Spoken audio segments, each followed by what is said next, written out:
Ladies and gentlemen, good evening. Welcome to UNSW Sydney. Welcome to the Sydney Science Festival, and welcome to this special panel event, Look Inside My Heart, Medical Science, Health and Lifestyle. My name is Jonathan Pheasant. I'm the Faculty Executive Director within the Faculty of Medicine here at UNSW Sydney, and it's my pleasure this evening to launch this wonderful event. Before I start, I would like to acknowledge the Bedigal people, the traditional custodians of the land upon which we meet this evening, and I pay my respects to elders both past and present. And I also extend that respect to any Aboriginal and Torres Strait Islanders people here this evening. Thank you so much for coming out on this gorgeous evening tonight and coming to UNSW Sydney to be part of our participation in the Sydney Science Festival. Look Inside My Heart is a broad awareness and promotion campaign that we're running for an extended period across UNSW Medicine. And it's really focused on not only the medical research that we do here in relation to the physiological functions of the heart, but it's also about our emotional connection to the communities, the emotional connection to the very communities that we're here to serve through our education and our research. So in the industrial era, we used to work with our hands. In today's knowledge era, we work with our minds. In the future, I suspect we'll be working increasingly with our hearts. And heart disease is the single biggest killer in Australia today. Learning how to maintain a healthy heart and mitigate the risks is the primary purpose of today's panel event. And we have leading academic and clinicians from across the faculty, but also our partners here this evening to discuss the latest scientific research, the issues, and provide us with some tips that will help us maintain and manage heart health into the future. Throughout this evening's event, you'll be asked to participate in an interactive polling and a Q&A session, and we're using a tool called Slido for that, and many of you have already participated in that, and you will see that there are a range of questions. If you haven't downloaded, please feel free to download that now so you can interact throughout the event. As we listen to the speakers, you'll be asked a series of questions, and the speakers will incorporate your responses into their answers, and we'll use that information to help inform us throughout the evening and really address some of the questions that are coming from the audience. We will also be using various social media channels. So for those of you that are very adept at social media, we have a hashtag, Look Inside My Heart. We'd love for you to support the Look Inside My Heart campaign, for you to share your stories about why medical research into heart health is so important. But also, if you're willing and able and happy to, we'd love for you to share a photo of you with your fingers, the shape of the heart, and use that in our social media channel. The social media handle is at UNSW Medicine as well. So let's begin. We've asked you to tell us what you consider to be the most important factor that impacts heart health. And the audience results, so we've got 43 responses so far from the audience, and the results are displayed up there. But it's not my job to tell you what the right answer is. We've got an expert panel to do that, and to help us understand what is the right answer, or in fact, what will help us understand heart health into the future. It gives me great pleasure to introduce the chair of this evening's panel, Scientia Professor Vlado Perkovic. So Vlado has been the Executive Director of the George Institute Australia since 2011 and is a staff specialist in nephrology at the Royal North Shore Hospital. And Vlado will be the new Dean of Medicine at UNSW here from October of this year. So Vlado, welcome.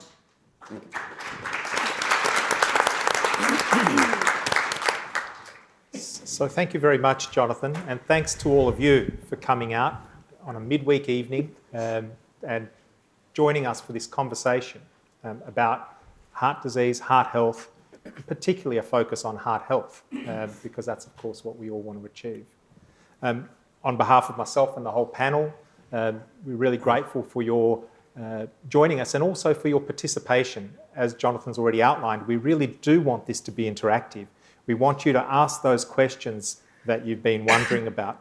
We want you to vote in the polls that we have, and we also want you, through the app that and the website that's been listed, we want you to comment on other people's votes as well. If you think a question or other people's questions, if someone asks something that you think is really important, rate it up and we'll get to those sort of questions first. So there's an opportunity for really all of you here to drive the conversation. And it promises to be a fantastic conversation. We've got an incredible panel, very diverse range of interests and expertise who will help us, I think, look at this problem from a range of different angles. So to introduce the panel, I'll start here on my right. The first member is Alexandra Jones, Ali Jones, who's a public health lawyer working at the George Institute and leading the Food Policy Division program on regulatory strategies to prevent diet-related disease, and has a range of research interests around that with a particular focus on helping people understand how healthy their foods might be. Next, we have Professor Michael Farrell, who is the Director of the National Drug and Alcohol Research Centre here at UNSW, and has a range of interests around smoking, psychiatric epidemiology, drinking, and other drug use and their impact on cardiovascular disease. So we'll hear a lot more about that over the course of the evening. In the middle, we have Dr. Jennifer Cohen, who's a clinical dietitian at the Sydney Children's Hospital and a senior research fellow in the UNSW School of Women's and Children's Health. She specialises in nutrition in paediatric oncology and has developed a range of programs about improving dietary intake in kids and programs aimed at reducing their ultimate risk of heart disease, diabetes and related conditions. Next, we have Sze-Yuan, who's a cardiologist, a staff specialist in cardiology and the director of the coronary care unit at the Prince of Wales Hospital over the road. So I'd encourage you all to be particularly nice to Sze-Yuan tonight in case you meet him one day in less favourable circumstances. His clinical expertise is around coronary interventions and cardiac device implementation, and he has interests in research around coronary inflammation, physiology, and new cardiac technologies. Moving on, we have Dr. Rebecca Reynolds, who's a lecturer in the UNSW School of Public Health and Community Medicine, is a registered nutritionist, and has a research focus on eating psychology, body weight management, and disordered eating and eating disorders, and has created a website I'm sure she'll tell us about, and is involved in consulting on lifestyle-related factors more broadly. And last but certainly not least is Dr. Belinda Parmenter, who's an accredited exercise physiologist and is a lecturer in the UNSW Faculty of Medicine, who has a long experience, I won't say the number, Belinda, in prescribing and delivering exercise for people with cardiovascular disease or at risk for cardiovascular disease, and has clinical and research interests in novel and brief exercise and physical activity interventions, and I'm sure we'll cover some of those over the course of the evening as well. So as you can see, there's huge expertise in a broad range of elements relevant to cardiovascular disease that will help us move forward tonight. And why are we interested in heart disease? Well, there's a range of reasons. Clearly, the heart is central not just to our physical health, but has such a strong emotional connection in terms of the way we use our language. If we just look at the various different things that the word heart can mean when we use language, we can show heart and be courageous. We can have heart and be caring. We can talk about something being heartfelt in terms of a concern or compassion. And we can talk about things from the heart, showing an element of truth. So a simple word means so many different things in our language, depending on the way we use it. The heart is also obviously very important in life, and we only really consider someone dead when their heart stops. If we think about that, that tells us that in many ways cardiac function defines life more broadly, and that may be true even in someone, for example, who's brain dead. Whilst they're brain dead, they're not considered truly dead until the heart has stopped. So the heart has an incredibly important place in our psychology, in our culture, but also heart disease has a really important place in our health. If we look at the causes of death in Australia and around the world, as we've already heard, heart disease is number one. It's been number one and it's likely to stay number one going forward. But we have made huge progress. We've got a graph to show which looks at the causes, the rates of cardiovascular death in Australia over the last century and a bit. Back in 1907, there were about 400 deaths from cardiovascular disease per 100,000 people. That rate almost tripled back in the 50s and 60s. And since that time, we've seen a roughly 2/3 decline in the rates of death from cardiovascular disease. So we have made huge progress, which is fabulous. But the job's not done. We've got much left to do. Rates of cardiovascular disease and cardiovascular death remain too high. And in many societies, including in Australia, we're now seeing a plateau in those numbers, and indeed in some communities, an increase in the rates of heart disease and cardiovascular death. So it's really important at this stage that we redouble our efforts to understand why this is happening and how we might address it. And that's why we're obviously all here tonight. We've got a big crowd and we really want to explore some of these issues. So to start, I might start with you, Sze-Yuan, as a cardiologist, and ask you about this figure. What have we done that's helped us achieve some of these impressive results, and what do we need to do going forward? Certainly makes me happy to see that slide and the reduction in mortality rate, and I think there have been lots of things that have contributed to that over the last few decades. Research has really provided us with a whole armamentarium of different therapies that we can offer patients that didn't exist when some of my senior colleagues were, junior doctors. Before, if you were an interventionalist like me, you could spend the entire day, I'm told, lying on the beach in Little Bay, and every now and then you get a phone call, but rarely so, because there wasn't much you could do when someone came with a heart attack. Now we've got a whole range of different drugs that we can offer patients. We've got fantastic technologies and techniques, stenting arteries, just the types of stents that we can offer, implantable cardiac devices, and also research around all the healthcare models so that we know how best to use all of these things really has led to a dramatic reduction in mortality rates across the world.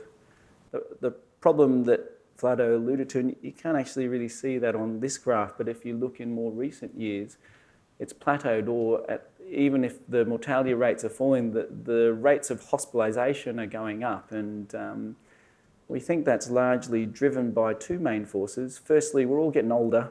I'm certainly getting older.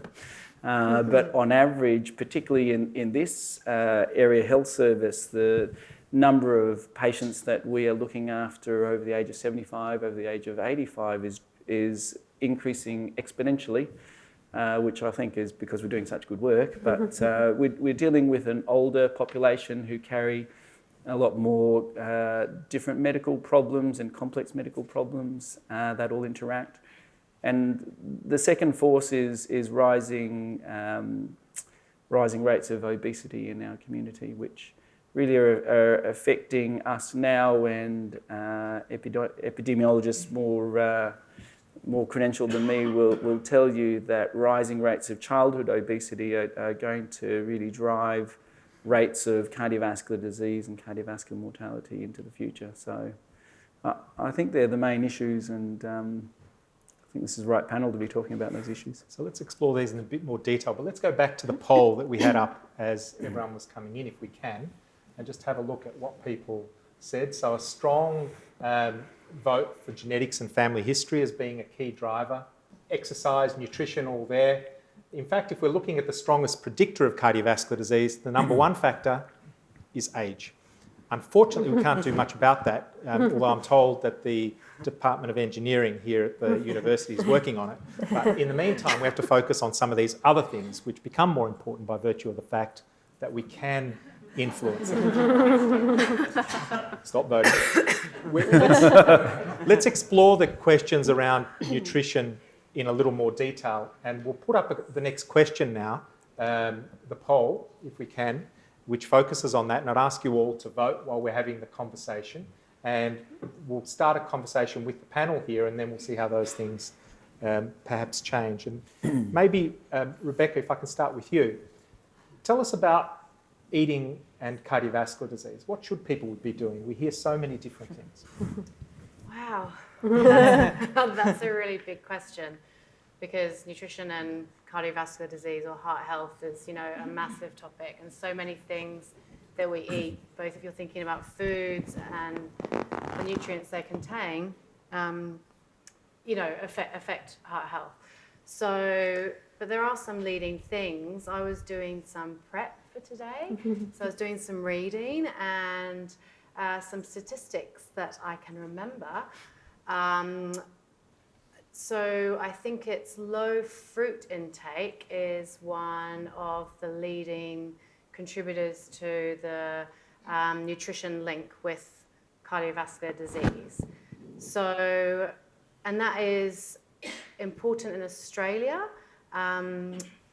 because only half of all of us consume enough fruit every day, and we're meant to ideally consume 2 serves of fruit a day, like an apple and a banana. Alongside fruit is the vegetable side of things. Vegetables are just awesome foods for overall health, but also cardiovascular health. And the statistics are even worse for vegetables, and only 8% of us consume enough vegetables each day. And we have to consume more vegetables than fruit. It's like 5 or 6 serves. And 1 serve would be like a cup of salad. So I think some leading factors, for nutrition and cardiovascular health are fruits and vegetables. And this is partly because they are good correlates of your intake of potassium, which can be beneficial for fluid balance and therefore blood pressure. Linking to that is salt, but I feel like I could keep talking forever. But yeah, so I've mentioned some foods and I've mentioned 2 nutrients.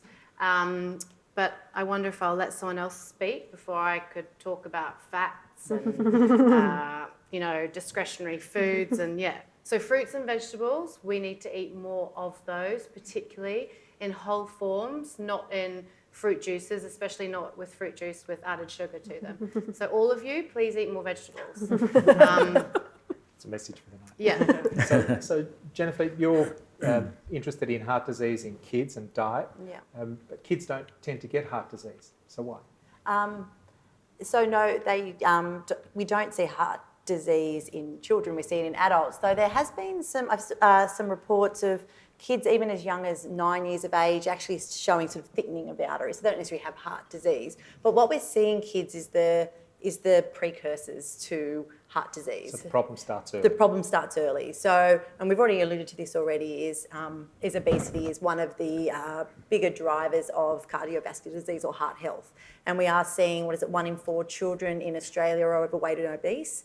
2% are morbidly obese. So we're seeing rates of obesity. Now, they have levelled out a little bit, and they sort of stayed at the 25%, though some groups of children, some demographics and some cultural backgrounds, we're still seeing an increase in obesity. And then along with that, then we're seeing higher rates of hypertension, we're seeing higher rates of insulin resistance, and younger kids as well. So all of those mean that then as children then develop into adults, we're going to start seeing, I guess, rates of heart disease in earlier on. So we don't see it in kids, but we see the precursors to it. But it's not just even that, and I guess this is sort of where some of my research has come, is that a lot of the work I do is actually specific to children with who are having treatment for cancer. And what we're seeing in paediatrics is that where rates of cure for children with cancer have increased exponentially. It's a great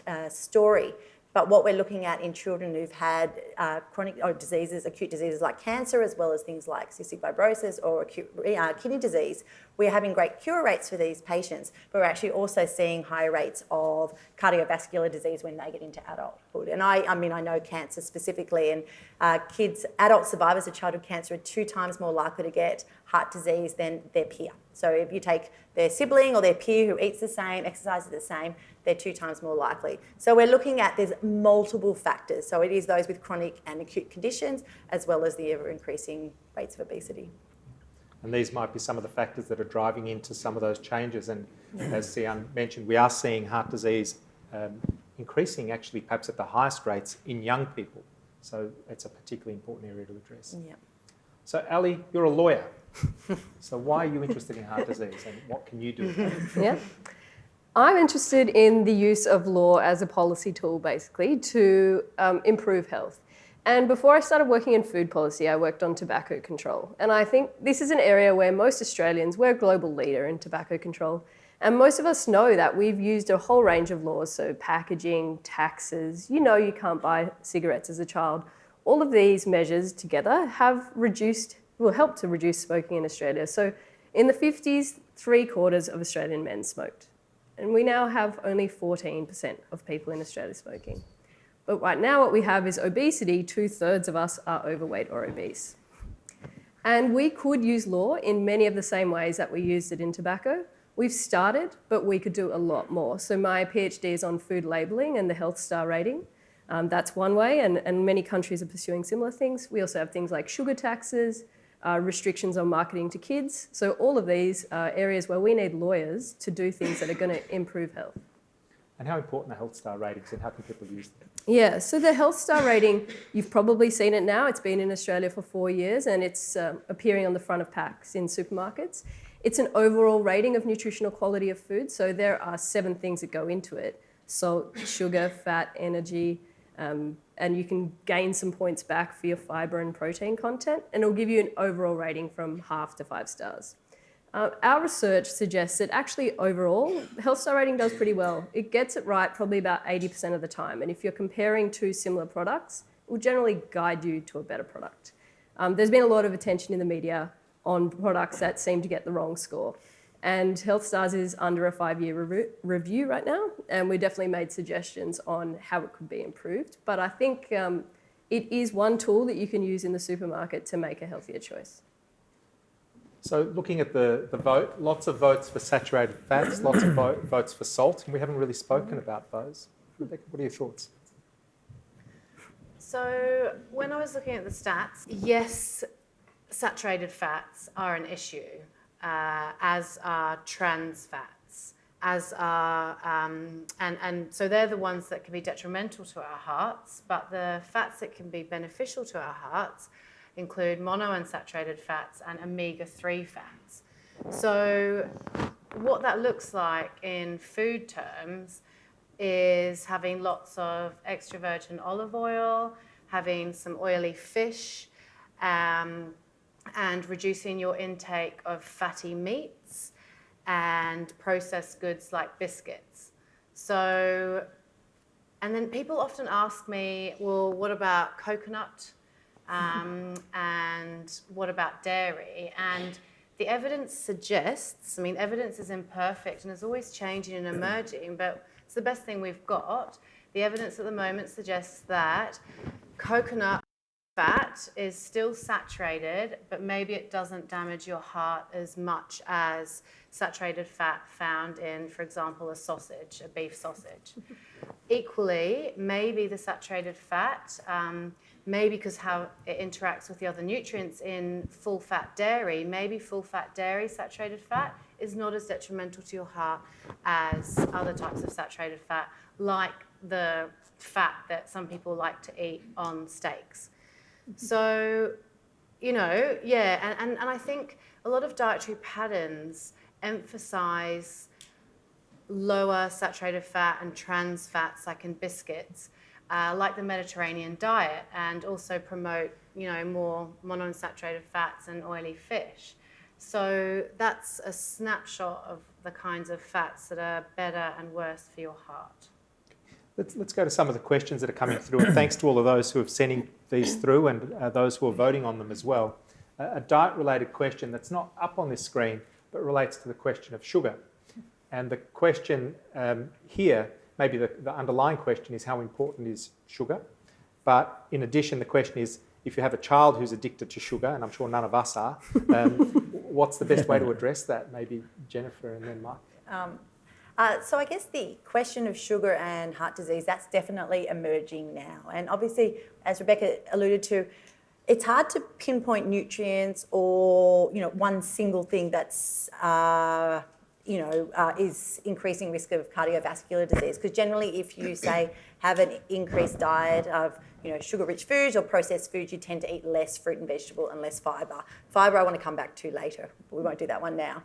So as far as sugar, there is definite links we are seeing with higher sugar intake and cardiovascular disease. And we know that we are overeating sugar. Obviously, I know the kids' stats better than the adults, so you guys might need to help me with the adults. But we recommend less for kids, no more than 6 teaspoons of added sugars a day. Now, that is not the sugar in fruits and naturally occurring sugars. We're talking about the added sugars that you might find in things like sugar-sweetened yogurts or cereals. So, but the Australian children are eating about, I think of an average of about 80 grams a day. So 6 teaspoons, about 25 grams a day, but the average Australian child is eating about 80 grams a day. Now, the good news is that is down from about 110 grams about, I think, 5 or 6 years ago. So we are seeing a decrease, but I actually think it's one of those that we do actually need to do more as far as the added sugars. The biggest problem is the message is still a little bit muddled, and people are now so scared of sugar that they're avoiding the sugars in things like fruit, and they're avoiding those naturally occurring sugars. So it's those added sugars that are added to products, things like sugar-sweetened cereals and obviously sugar-sweetened beverages like fruit juices or soft drinks, and also things like yogurts as well. So there definitely is. As far as getting your child off addicted to sugar, sugar's an interesting one because you always ask why kids always going to be happy to have sugar and salt but not happy to have fruits and vegetables, and that's actually a genetic thing. We actually are naturally when we were born, we naturally have a taste for sweet foods, and that's an evolutionary factor, because imagine when food was scarce, we wanted to seek out food that is energy dense, and sweet foods tend to be energy dense. So unfortunately, from hangover from the caveman days, we have a natural affinity for sugar, but we actually have, and sweet foods, but we actually have the opposite with bitter tasting foods, which is unfortunately fruit and vegetables. And that's because bitter foods used to be poison. So those who, were more sensitive to bitter tasting, they'd take a bite of a food, spit it out because it tastes gross, and they don't die of poison. This is the caveman day. And those who didn't have affinity for bitter tasting, then what they would do is eat it and die and then pass the genes on. So there is definitely a affinity for sugar sweetened foods, and a lot of it is not about going cold turkey. It's just about reducing it and finding those better sweet foods. So, if you're using a cereal that's really high in sugar, don't then go straight to Wheat Bix because they're never going to eat it. It's about just slowly reducing them over time and trying for more of those naturally occurring sugars as well. So encouraging the fruit as well. So it's a slow process, but realise there is a genetic link to it. Doesn't mean you can't change it. We can all change our taste, but it's about always providing the better choices of food and slowly making changes over time. So Brussels sprouts are poisonous, is what I think you're saying. Can we not tweet that, please? Fine, you can put a little bit of honey on them if you really want to. But it's true. But those vegetables, for some people, they do taste horrible to them, and that is, some people are just genetically predisposed to them. Don't go home and say, oh, well, I don't need to eat any vegetable now because I am genetically predisposed not to have it. You can put a tiny bit of honey on there, just a little bit. Michael, what can we learn from the broader addiction field about weaning ourselves off these things? Well, one of the things I think, just in talking about it, and there's people here who are more expert on this than me, but a lot of the sugar is actually in processed food. It's not actually separate. It's not added. It's actually, and one of the issues in terms of this is social inequality. So people who actually have less money and are buying a lot of processed food and living on processed food, they are unwittingly consuming high amounts of sugar, and it's also associated with less exercise, less access to a whole. So all these lifestyles actually fit together, and I think when we try to separate them out, we don't actually see the complexity of the link between an individual desire to do something and the environment, and we have to find a balance between what we think are the environmental influence and the individual influences without being accused of being nanny state, and finding the right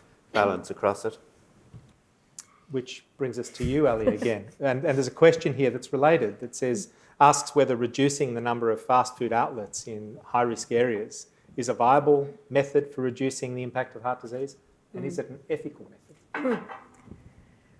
I think what you touched on when you said nanny state and the environment is that we do hear this sort of narrative that don't tell me what to eat, but that ignores the fact that we are living in environments now where you're constantly surrounded by messages about what to eat, cheap foods, marketing from food companies. So we are getting these messages already. They're not from the government, they're from food companies. And if you live in an often lower socioeconomic area, there will be more fast food outlets. And also people who work longer hours because they need to work longer hours to earn enough money will often spend the money that they do get on cheap foods from fast food outlets. So we do need things like looking at outlet density. Is it ethical? I think when you look at these questions and people say it's about my freedom, and then you say, well, we didn't used to live in an environment like this 30 years ago. I mean, I used to live in America and people were complaining about Bloomberg's proposal there to put a size cap on sugary drinks. So he wanted to ban the big gulp, basically. I don't know. It's a very large soft drink. And the reality is that we didn't used to have the big gulp and everyone was fine. And if we just took the big gulp away, you could still buy 2 litres of Coke if you wanted to. But the reality is that most people won't, because we take the cues from what's around us and we're happy to have an alternative. So I think that if we changed fast food outlets and we made more healthy food outlets, there wouldn't be an ethical problem with that. As long as people have access to food, it's fine. So, Michael, alcohol's up there on the scoreboard. 10% of people think that impacts the most on heart health. I'm not sure whether they hope that or they think that. What do we know? There is a great belief. People, when they reach for their glass of red wine, think reassuringly about the cardioprotective effects of alcohol, and they think, yeah. But in actual fact, we're beginning to believe quite firmly that there's no basis for the cardioprotective effect of alcohol, and that it's actually been used to encourage consumption in a way. But it is very complicated, and there's another more recent group of work that says there's a tiny protective effect, but if you have once in the month, if you have more than 4 units in one sitting, you obliterate that effect. There's also interest in whether alcohol protects in terms of cognitive decline. But in general, I think we have to look at these by looking at the difference between that small number of people who would take 1 unit a day on an ongoing basis and the people who, we know that 25% of us drink too much. And with that, we get high blood pressure. We get a lot of the key effects on the heart are mediated through that. And the other thing we know is that heavy drinkers, in terms of sudden death, heavy alcohol consumption, if you do have a heart attack, it's associated with more common sudden death. But you might correct me on that. I think when it comes to all of these things, I mean, it's difficult in the front line. I guess I'm more front line than most of you. Sorry, no you. Well, we get asked this all the time, and it's hard to be pious and not hypocritical, and also to be realistic about what's achievable, And I think all of these things are important. All these things are important, and I think the vast majority of us, and I include many of my colleagues, in that are probably. Not eating as well or exercising as well as we can. And I think the important thing to remember is that you can always make improvements.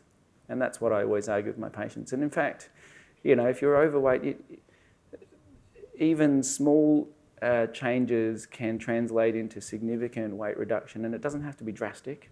In fact, I think there's lots of evidence to suggest that a slow reduction in weight loss, rather than doing one of these fad diets, which you can probably do for a few months and then you cast aside, because the long-term success of any of those sorts of diets, and they've all got a different name and a different method of doing, but it's all just different ways of starving yourself.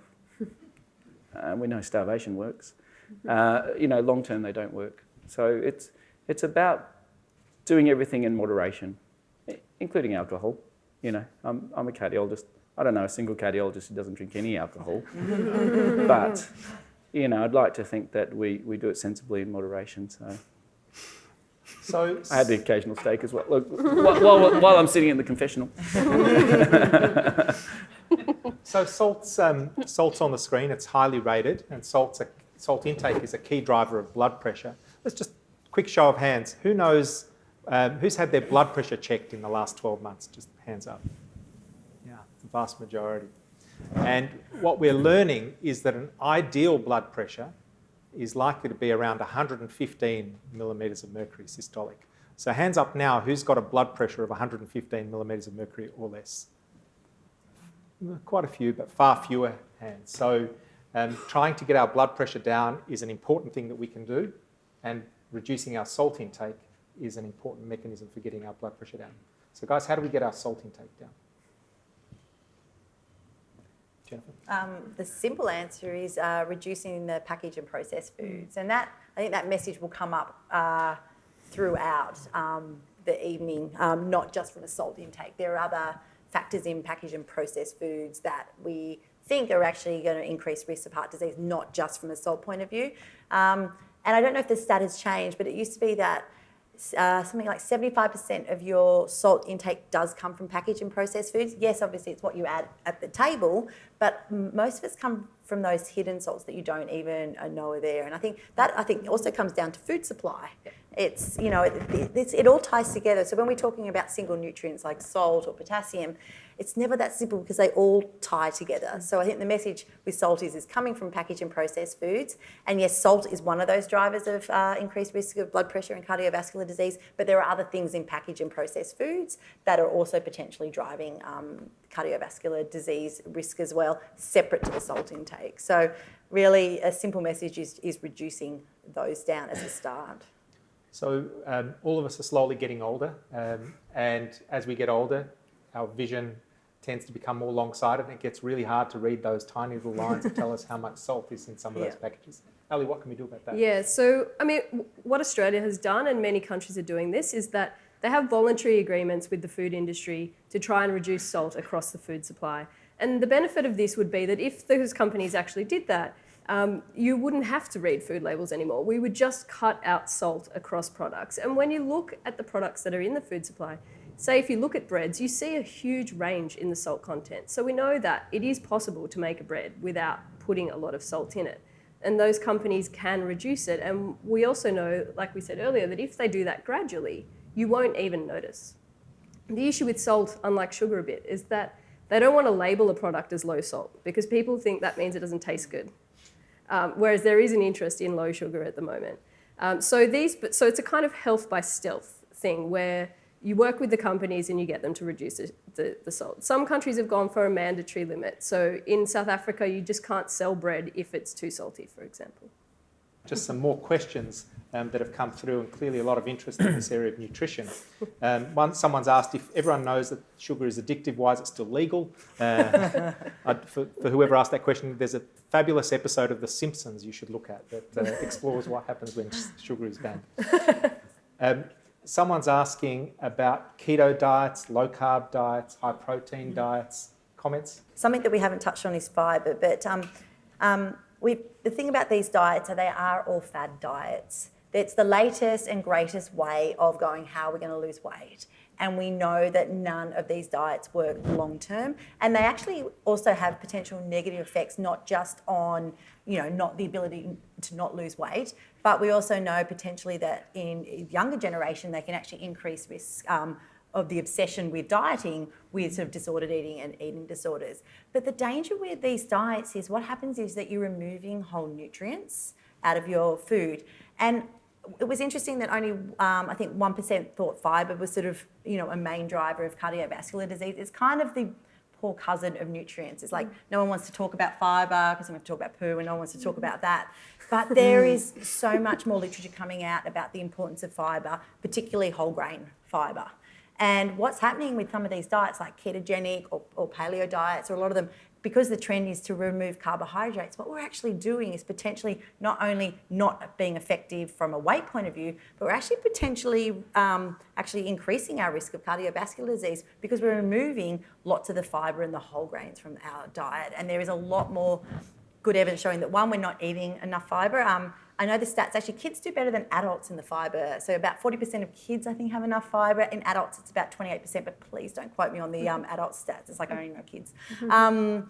But so we know that we're not having enough fibre, but we're also not having a good range of fibre, and it's all about a range. So it's not just about having fibre from fruit and vegetables, but from whole grains and legumes and beans. So the thing about these diets is that not only they're unlikely to work long term, but they can also have other significant, more detrimental effects as you're cutting out of nutrients. So fibre is actually more important than you guys. So can you vote higher on the fibre? Too late. Well, I actually disagree a little bit about the diet aspect because, well, it depends what you define as a fad diet, really. Dieting can work for some people in the long term, but for a lot of people, very strict food restriction generally doesn't work. So there's this one study I remember that compared, I think, like Jenny Craig, Weight Watchers, and, I probably wouldn't call them a fad diet, but it is dieting. And so it found that whatever diet someone was on, I think it was only over 12 months though, which is actually short term, they all lost a similar amount of weight. So the take-home message from that paper was you choose what works best for you. So I don't know. Yeah, keto seems a little bit too hardcore, in my opinion. But paleo, I disagree with paleo because it gets rid of chickpeas, and chickpeas are awesome. So, but if you do a variant of paleo or keto, you can't do a variant of keto, but a variant of paleo, where you do have some whole grain carbs still and include some chickpeas, and it might work for you in the long term. And but again, that's only if you're looking at weight as outcomes. And I think sometimes we lose health and nutrition as our overall. And sometimes I think, and I'm actually doing a little bit of research in childhood obesity. So it's not that I'm against this area, but I think sometimes we focus on weight solely because that's what we have. And I think what I was saying is that we've also got to look at overall health. So yes, obviously losing weight is going to help with cardiovascular disease, but then if you're not eating other nutrients have other benefits, then maybe that's actually going to negate each other. But I agree with you that from a dieting point of view, you've got to do what works for you. But if you keep switching from one another, have a think about what you're missing out on as well. So just to say, I think one of the issues in this is habit. And it's very hard for us to change and sustain a change in habit.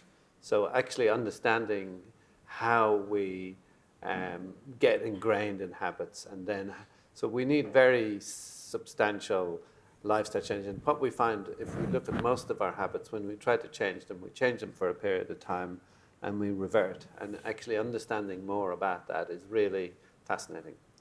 So interesting question here about why are fruits and vegetables more expensive than fast food? They're not always. I don't think that they necessarily are, especially if you buy seasonal things. But I think what often we miss in the research, because they've definitely done research which talk about having a whole food basket and how much that costs you. And if you buy a basket that's full of all ultra-processed foods, it will be more expensive than if you fill your basket with seasonal fruit and vegetables. But what we miss there is the cost and the education and the habits needed to turn those into meals that we like, that are palatable. And one side effect of women being in the workforce a lot more is that we don't have, in many parts of the world, the mothers at home making those meals for us anymore, and fast food becomes a more appealing prospect. But I think it's a bit of a myth that fruit and vegetables are that healthier food is necessarily always more expensive than unhealthy food. Okay. Before we move on to exercise, there's a few questions here about statins and cholesterol and cardiovascular disease. Well, I mean, I look after a skewed population, and I would say the vast majority of people that I look after are on statin therapy, but they're almost all high-risk patients. I probably have more discussions about statins than anything else in my practice, and the first thing I would say is that graph and that trend and the improvements in cardiovascular health globally, in no uncertain terms, I think is largely related to statin therapy. Yes, it does cause muscle aches in a proportion of patients. It's the most common side effect. It's always difficult when someone develops muscle aches and they're on statin therapy because, I get muscle aches, I'm not on statin. I think I'm just getting old. So it's difficult at times to differentiate a muscle ache that happens for a whole multitude of reasons compared to muscle aches that are attributable to the drug. And absolutely, it causes myalgias. Statins very rarely cause some very serious potential side effects, like very severe muscle decomposition and liver toxicity. In my experience of being in cardiovascular medicine for 20 years, I've seen that once. It's very rare. So when statins first came out, the FDA had some very strict guidelines about testing bloods to make sure that patients didn't develop any of these potentially very serious side effects. And it was recognised a few years ago that those events are so rare that requirement was removed completely. It's important that statins are prescribed for the right reason. So I think it's very easy to say, well, you're at increased risk, you should be on a statin, but the evidence is for people at high risk. If you've had an event, so if you've had a heart attack or you've had a stroke, absolutely you should be on a statin. It doesn't matter what your baseline cholesterol level is. We know that the lower we know that you're high risk of another event, and we know the lower we get your cholesterol level that there's benefit, and it doesn't matter how low the level goes, that there's still incremental benefit if you get that down. So to summarise that, so at all levels of cholesterol, people will get benefit from statins? Yes, so people who've had an event, okay? If you haven't had an event, so you haven't had a heart attack, or you don't have angina, you don't have a stent, you haven't had a stroke, then really it depends on what your risk is. And, if you're at high risk of an event, there's no doubt that statin therapy reduces that risk. Now, if you're at low risk, then there's no benefit, so you shouldn't take the tablet. But that's actually a very nuanced discussion that you shouldn't ask your friend about or ask Google. You should, I think, see a cardiologist and have that discussion, particularly if there are other reasons why you might be at high risk, particularly genetic risk, which you can't measure in a blood test. So I think, should everyone be on a statin? No. Should people at high risk of future cardiovascular disease be on it? Absolutely. And it's just figuring out which box you're in. And, as I say to all my patients, well, let's try it. I know, you've got a few friends, and the problem is that you'll have friends or people who've been on statin therapy for their life. They don't tell you that they're not getting side effects. It's only the people that have side effects that tell you that they've got a problem with the statin. So what I say to my patients is, well, look, you're at high risk, and there's a potential that we can lower that risk if you take statin therapy, but I'm not getting you to sign a contract here. It's not like I give you this tablet and you've got to take it for life, and if you don't take it, well, see you later. You try it. If you have side effects, the vast majority of patients who have side effects, muscle aches from statin therapy, it stops as soon as you stop the tablet. So if you've got heart disease, you've got diabetes, you've got kidney disease, or you're Aboriginal and Torres Strait Islander, you're at high risk. Correct. And you should have a conversation about whether statins are appropriate. Correct. If not, then there are calculators online. cvdcheck.org is one produced by the Heart Foundation, where you can calculate your own cardiovascular risk if you know your blood pressure and cholesterol, but it doesn't take account of some of those other important factors that you've just talked about. So it's still worth having a conversation with your doctor and making a decision for yourself about whether it's right for you. It may be worthwhile mentioning one other thing, which is technology. It's a CT scan, CT coronary angiography, which is a way of actually looking at your arteries. So the problem with risk calculators is it's just statistics. At the end of the day, anyone who's bet on anything knows that the stats of the probability of a horse winning a race is just that. It's just statistics. And so we can put all your details into a calculator and say your risk of having a heart attack or stroke in the next 10 years is 12%. But really, the reality is in 10 years, you've either had one or you haven't. Whereas a CT scan in certain people, I'm not saying you should all go out and have CT scans, but if you're in that intermediate risk range and not sure whether you're high risk, low risk, a CT scan is a really powerful way of individualising that information about you, because it looks at your arteries, it tells you how much calcium there is, it tells you if there are any narrowings, and it's shown to be a really powerful way of predicting your risk, and then you can have a purposeful conversation about what do I need to do to lower that risk. So just to be clear, CT scans involve radiation, so we're not recommending those for everybody. Not everyone. But if you're in that uncertain zone, then it can help the conversation. Yes. Let's move on and talk about exercise. And Belinda, you've been waiting very patiently there. Here's your moment. And we've got a pretty hardcore audience, obviously. People think you need to exercise 30 to 40 minutes. Wow. What's the right answer? So this is why I do what I do. Before I do give you the answer, I'd love to know how many people in the room actually do 30 to 40 minutes of exercise a day. 3 times a week. Would you put it in the vigorous intensity? Oh, hang on. What's vigorous? Vigorous.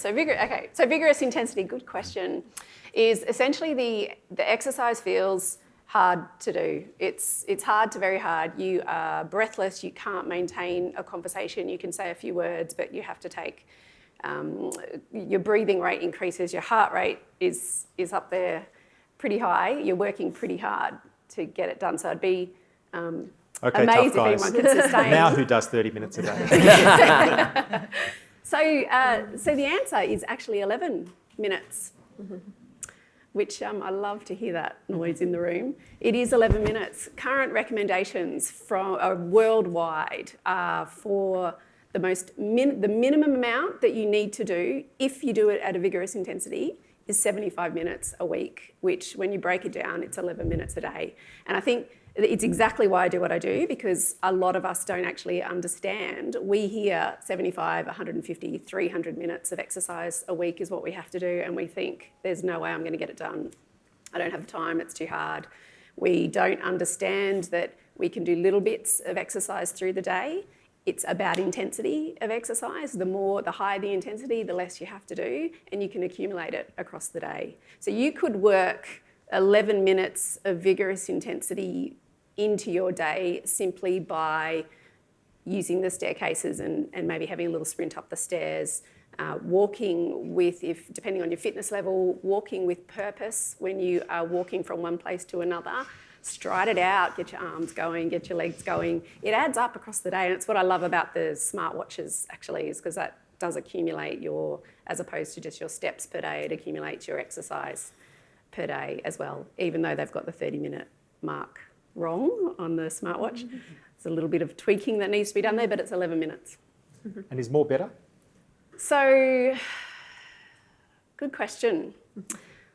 Taking intensity away from it, the more exercise you do, yes, the better you are to a point, but there is a limit, so there's an optimal level of exercise to do. If you are doing too much exercise, you increase your risk of musculoskeletal injury, and you actually, as Sze-Yuan will probably confirm, can also increase your risk of various heart arrhythmias occurring as well. So there's an optimal amount, which is why they cap it with recommendations. So for the vigorous intensity, so the hard exercise, it's 75 to 150 minutes a week.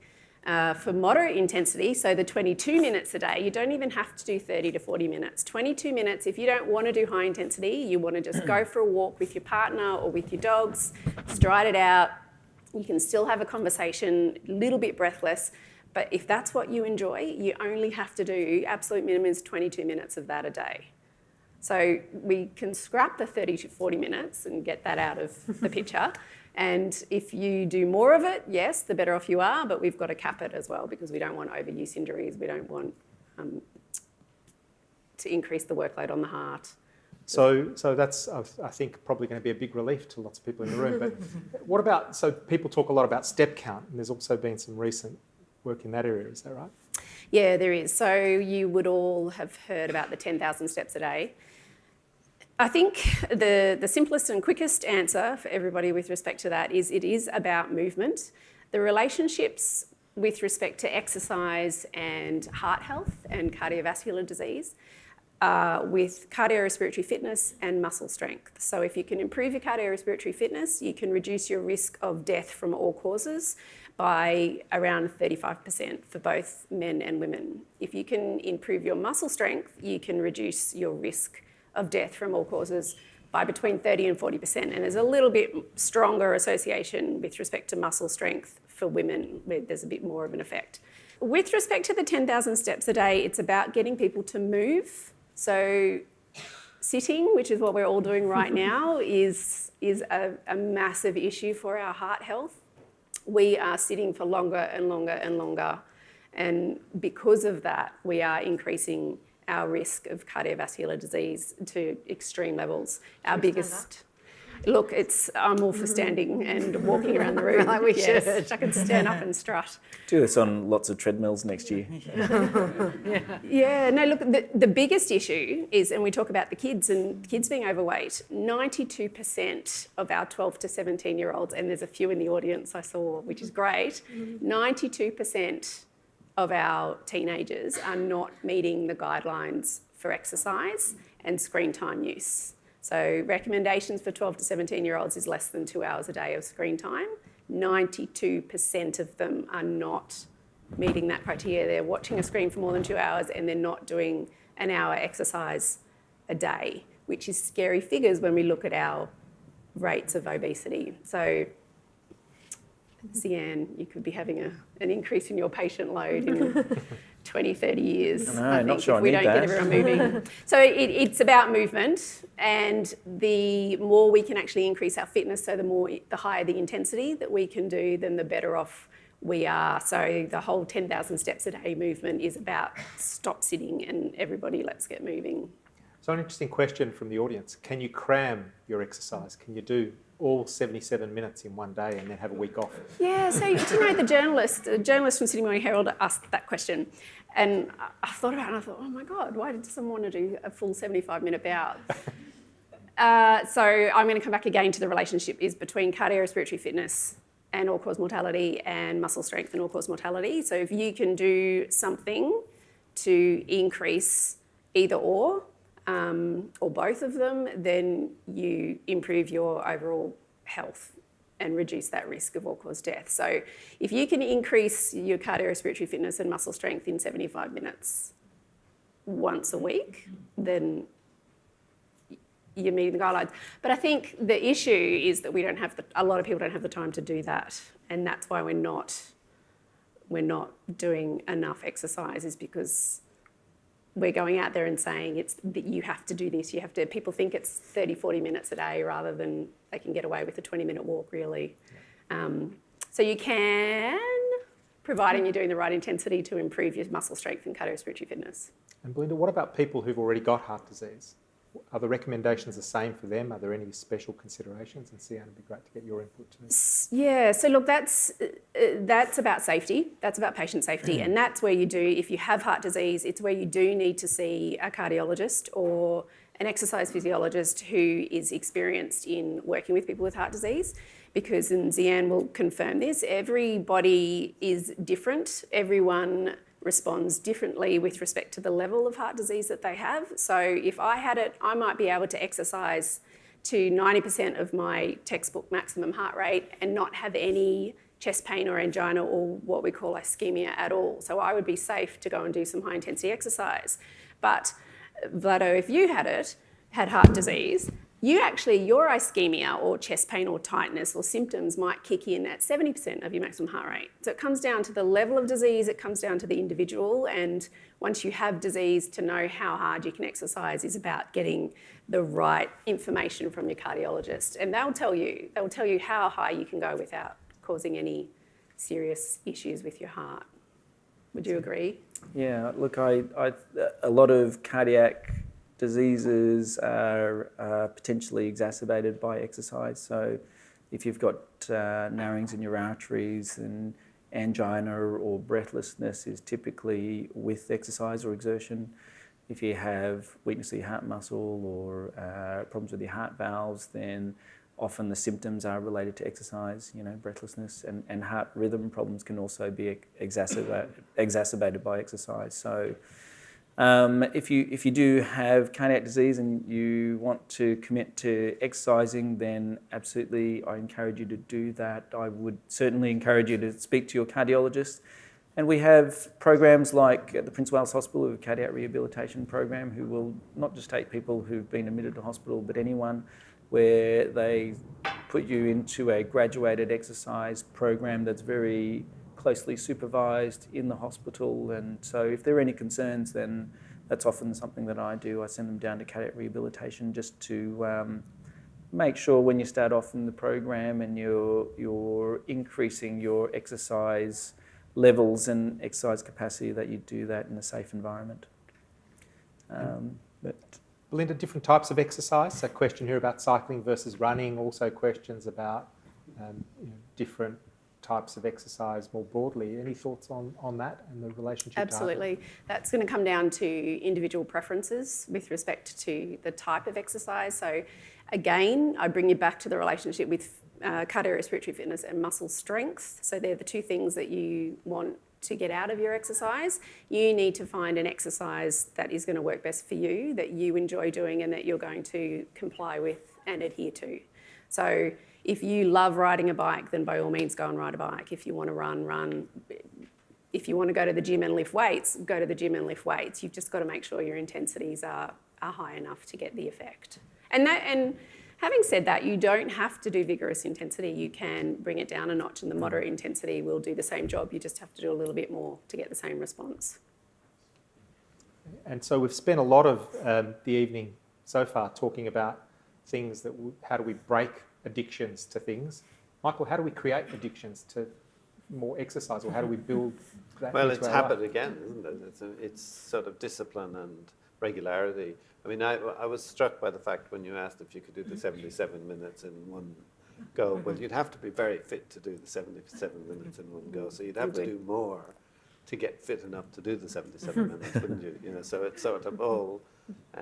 But in terms of positive health, I mean, I think it's one of the issues about how we, when we look at it, how we actually manage to bring these things together. So we've talked earlier, we were mentioning about depression and anxiety, and one of the things about some of these things, they're associated with inactivity. They're associated with not being able to get up and look after yourself and have this my time sort of thing where you look after your own health. So it's really around general health and lifestyle and well-being. Okay, so we'll stick with you in a moment, Michael, and start talking a little bit about the role of stress and anxiety on heart health. But before we do that, we're going to move to the next Slido activity, which is, I think we're up to the creation of a word cloud. So what we'd like you to do is just type into Slido what you think, from what you've heard tonight or from what you know more broadly, what could have the greatest impact on improving heart health into the future. And we'll see your comments coming up in a word cloud. So while you're all doing that, Michael, is there such a thing as dying from a broken heart? Well, there's well-recognised and well-reported Japanese data on this, and there's, it seems to be, but it does tend to occur in people of a certain age rather than youngsters, and we know there's exercise syndromes too around. I think it's much more going back to what you were talking about at the beginning. It's about what we think about the heart and where the heart fits into our emotional life. And I think the thing in thinking about this is not making a division between physical and mental health, and understanding how inextricably linked physical health and mental well-being is, and that we look at them together. And does having high stress levels or being an anxious person increase your risk of heart disease? Well, what sort of high stress level? There's studies on acute high stress, showing increased incidence of cardiac myocardial infarction, and that's like they've done things during the San Francisco earthquake. They've looked at the rates of cardiac events, and they go up, and it's not surprising when you think about it. And as far as I understand, but I defer to my cardiology colleagues here, but it's really the stress is associated with pressor effects, so you're getting high blood pressure, you're getting increased heart rates, and you're getting a lot of those things, and you're potentially getting a lot of adrenaline going around in your system, which is, and the other thing with chronic stress is we know there's quite neuroendocrine effects with chronic stress, with cortisol, and all of these things have an effect on both your cardiovascular, your blood pressure, and those things, and so they do on that level they affect. And is the reverse true? Does things like meditation or yoga or relaxation, does that improve heart health? Well, again, it's the complexity of balancing that in terms of if people can have either meditation or listening to music or time in which they're more at one with themselves, they're also more likely to do other things like exercise and so it's about actually what particular things people do that provide them with a degree of control and sense of regulation of their environment that enables them, empowers them. So for instance, the classic studies done of the civil servants, the British civil servants, showed that the people who were lower down the hierarchy were at more risk of cardiovascular events. And it isn't simply to do with mood or anxiety, it's also to do with how much you feel you control your environment. And if you feel you have less control over your environment, that's a type of peculiar stress that doesn't seem to be good for our system. And Michael, while we're on that sort of broader topic about differences in different groups, there's a few questions here about men and women, and we might ask all of the panellists actually this question. But what are some of the factors in the differences in men and women that we might see? But one of the interesting things, if we talk about cardiovascular disease and anxiety or stress, one of the interesting things is both mood and anxiety disorders are much more common in women in the first half of life. But if we move into the second half of life, men catch up very well and have more mood and anxiety disorders in the 50s. And whether that influences, and we know so you're getting, and we actually think they're biological changes. We don't think they're simply cultural changes. So they are factors influencing, and they may influence lifestyle also. Linda, exercise and gender, is there a differential effect, or does it explain some of the differences, do you think? Not really. The only evidence that seems to be coming out at the moment is with respect to the relationship between muscle strength and all-cause mortality, that it's a little bit stronger in women. So the difference is 40% reduction for women and a 30% reduction for men. The cardiorespiratory fitness, it's similar across both genders. Exercise is the multi-pill. It's kind of that pill that it almost fixes everything. So with all the risk factors associated with heart disease, it reduces blood pressure, it improves insulin sensitivity, it improves blood glucose control, it reduces cholesterol. All of those risk factors that lead to cardiovascular disease, exercise can control, and there's no gender difference with respect to that. So it will affect both men and women in the same way. Becca, diet? Unfortunately, men don't seem to do as well as women, adults. I'm talking about here with respect to consuming enough fruits and vegetables. And men also drink more alcohol. So, yeah, I think men have a little bit more of a way to go to improve their diet. But something that we, I guess, haven't talked about, and which I'm always a bit mindful of when talking about nutrition and lifestyle, you know, we all feel this pressure to do the right thing and, oh, you should do this and you should do that. And, you know, you said you don't do ideal things. I don't follow the Australian dietary guidelines at all. Sorry, I shouldn't. Well, but, you know, I probably have too many discretionary foods regularly. Discretionary food like ice cream and chocolate.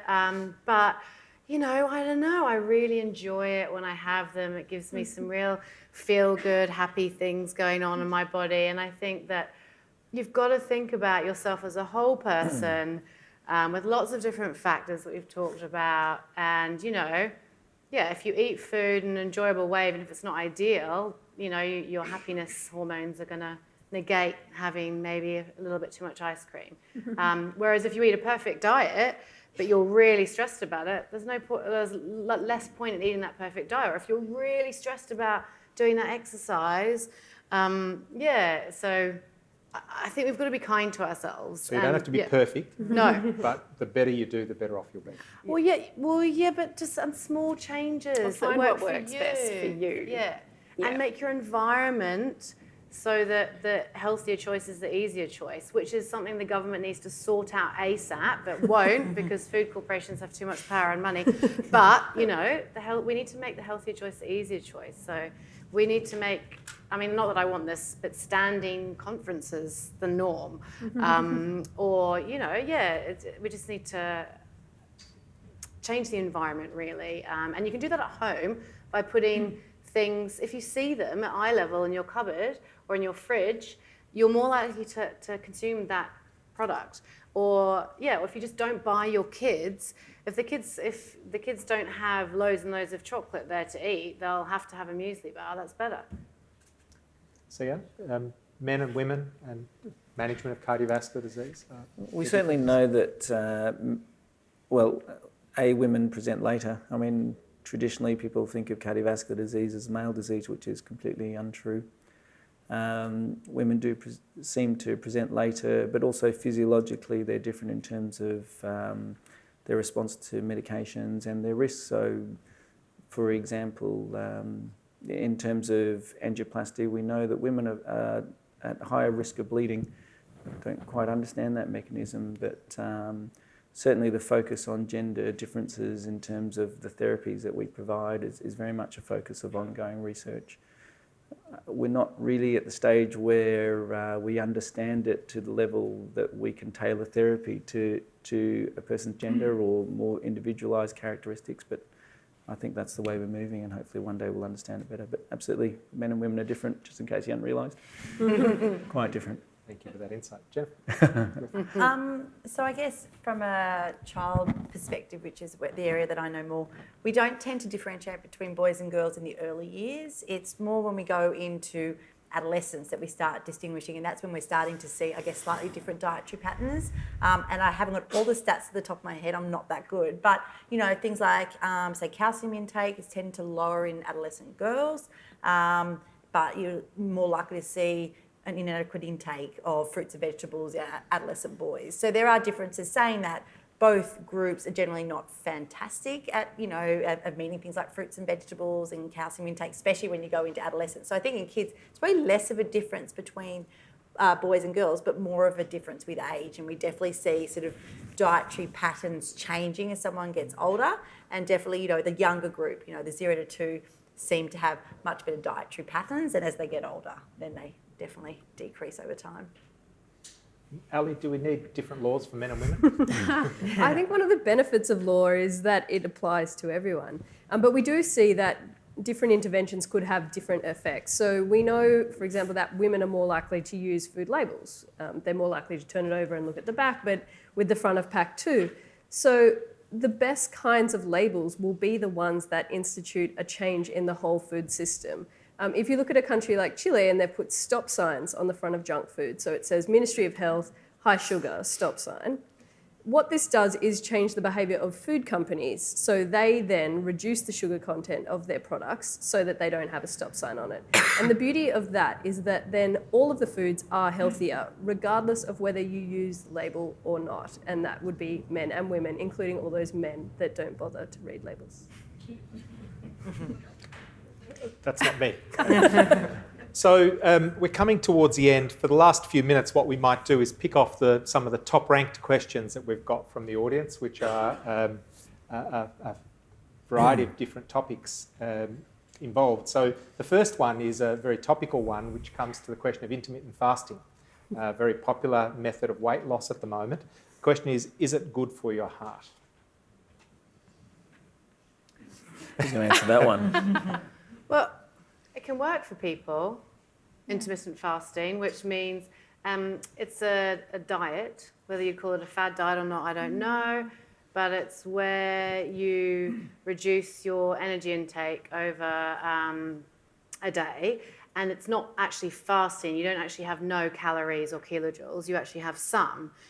And so there's different regimes of intermittent fasting where you can do, I think there's like the 5-2, where you have, out of 7 days a week, you have 2 days where you're fasting, where you have maybe 500 calories, I think it is, and then 5 days where you eat normally. And apparently the research shows you don't actually catch up on those 5 days with your energy intake to negate the 2 days of fasting, if that makes sense. So yeah, anyway, so it can help people with nutrition habits and weight loss, but it can be risky, I guess, for disordered eating. I wouldn't recommend it to anyone who has any kind of level of disordered eating.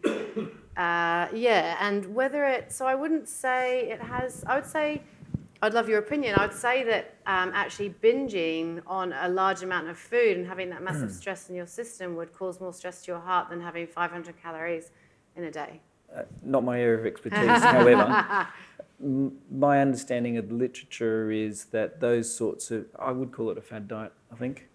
Don't know if I'm in the majority or minority, is that the likelihood of sustained weight loss is not that high. However, weight loss is important. A bit like Belinda's mantra about exercise, weight loss addresses every single cardiovascular risk factor.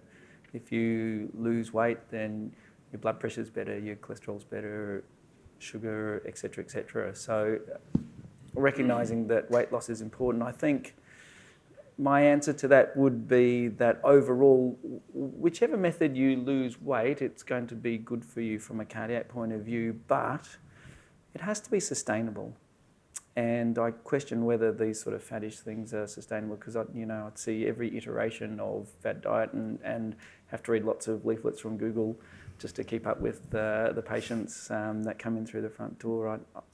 My understanding of the vast majority of them is that they're not sustainable. There's a website, and I don't know it, I can't remember, but it ranks all the different diets on an annual basis in terms of their success rates. Do you know the name of the website? It's a British, I think it's a British website, but I couldn't tell you that. Google it. I'll let you Google that. But just be careful. Yeah, I don't know. So we know that it does have some value in reducing weight, but we don't know what the long-term effects are at this stage. It's probably a fair way. So a specific question about atrial fibrillation, maybe for you, Sze-Yuan, we haven't talked about tonight, which is a common cardiovascular disorder. And someone in the audience who's been diagnosed with atrial fibrillation quite young. What do we know about the condition? Are treatments changing? So we know more and more about atrial fibrillation. So for those who don't know what that is, it's an abnormal electrical rhythm that affects the heart. So the heart has 4 chambers, you probably know that. The top 2 chambers are called atria, the bottom chambers are called ventricles.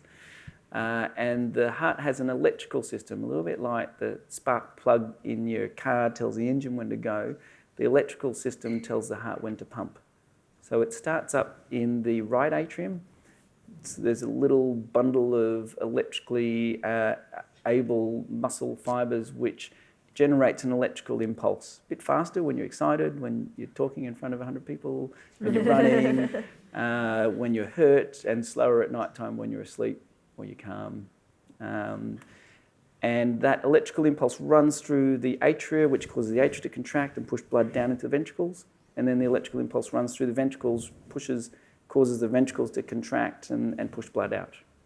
Right? So there's an electrical system which controls the pumping action of the heart and keeps it coordinated. In atrial fibrillation, that's overridden. So the veins that drain blood from the lungs into the right atrium, there are fronds of muscle fibres from the right atrium that extend into the pulmonary veins. And in patients with atrial fibrillation, they develop abnormal electrical impulses in the pulmonary veins, which then extend down into the atria and override the normal electrical system in the atria. So instead of the hundreds and thousands of muscle fibres in the top chambers of your heart contracting when the sinoatrial node tells them when to contract, they're contracting whenever they want to. It's like an army without a general. So the atria are doing this. They're fibrillating instead of contracting with purpose. And we call that atrial fibrillation. So what are the problems that it causes? Firstly, you don't have regulation of the heart rate, and often your heart rate can be very, very fast. Secondly, the atria aren't contracting, and so the pumping action of the heart is affected, so it doesn't work as efficiently as a pump, so you get breathless or tired, get fluid in the lungs, get swollen legs. And thirdly, but most importantly, when the top chambers aren't contracting, you're not pushing blood through briskly, and so the blood can pool, and if blood pools, then it can clot. And if you have a clot in your heart, that's very dangerous because it can fragment off and go to anywhere in your body, worst case scenario to your brain, and cause a stroke. So the most important manifestation of atrial fibrillation is that it puts you at increased risk of having a stroke. People can have atrial fibrillation and be blissfully unaware, and that's what makes it the most dangerous, because when they present having had a stroke. Sometimes a large stroke that's with irreversible neurological damage. So atrial fibrillation is a really important thing to recognise. It can be difficult to recognise if you have no symptoms, and you may have seen in the lay press that Stanford University looked at 500,000 people who had Apple Watches, the latest generation. If you've got an old one like mine, you can't do it. And it looks for irregularity in your heart rate, because the pathognomic feature of atrial fibrillation is your heart rate's not controlled, and it's irregular, so it's all over the shop. So if you feel your pulse and it's going a bit fast and it's not nice and regular, then maybe it's atrial fibrillation. It could be a whole heap of other things. That's the problem. So detecting it is difficult. In terms of treating it, well, we've got lots of drugs that treat it, but in terms of curing it, there's no drug that cures it. There are some invasive procedures that we can do on a select proportion of patients with atrial fibrillation to reduce to cure it. It's a little bit graphic, but we put tubes up from the vein in your groin up to the heart, into the right atrium. We punch a hole from the right atrium into the left atrium, and we either burn or we freeze rings around the 4 pulmonary veins that drain blood back into the right atrium to electrically isolate the veins from the heart. Because you can't get rid of all this disorganised electrical activity, but what you can do is prevent it from leaking into the heart, and you can potentially cure atrial fibrillation. That's it in a nutshell. Thank you. So we've got time for one last question, and I'm going to take the chair's prerogative here and ask one that's close to my heart, which is about the relationship between coffee and heart health. What do we know about coffee and heart health? Who wants to? It's good. That's good. Yep. No. Your cardiologist works better when he's had it. That's good for all of you. There's no, I don't think there's any adverse effects. Yeah. In fact, there's some evidence that relates the number of cups of coffee per day to a lower risk of a range of outcomes, including diabetes and cardiovascular disease. The problem is that we don't know whether that's causative, because it's true for coffee, it's true for tea, and it's true for decaffeinated coffee as well. So it could just be that people who have a warm drink are less likely to eat more or have other healthier lifestyle habits. But there's certainly no evidence that it increases the risk of heart disease overall. So we've come to the end of our time. We should take a few moments to have a look at the word cloud and what you've all told us tonight about some of the things that are important in improving heart health. It's great to see lifestyle at the centre, diet, exercise, education, happiness is obviously very important. And it's great to see research there, because obviously it's through research that we've been able to learn about the things that we've been talking about tonight, and it'll be through more research that we'll be able to move us forward into the future.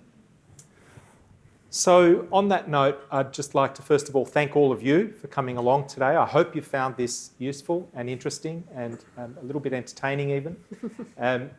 Thank you for all of the questions and the comments and the contributions you've made. I'm sorry we weren't able to get through all of the questions, but we got through as many as we could. I'd like to also then invite you, firstly, to work with us in the Faculty of Medicine here at UNSW. We're very keen to partner with the community here to improve the health of the community. We want to also partner with you to improve the heart health of communities around Australia and around the world. And we can do that working together. We've seen that we've done that, but there's much more work to do. So please join us in doing that. And finally, please join me in thanking our fabulous panellists here tonight.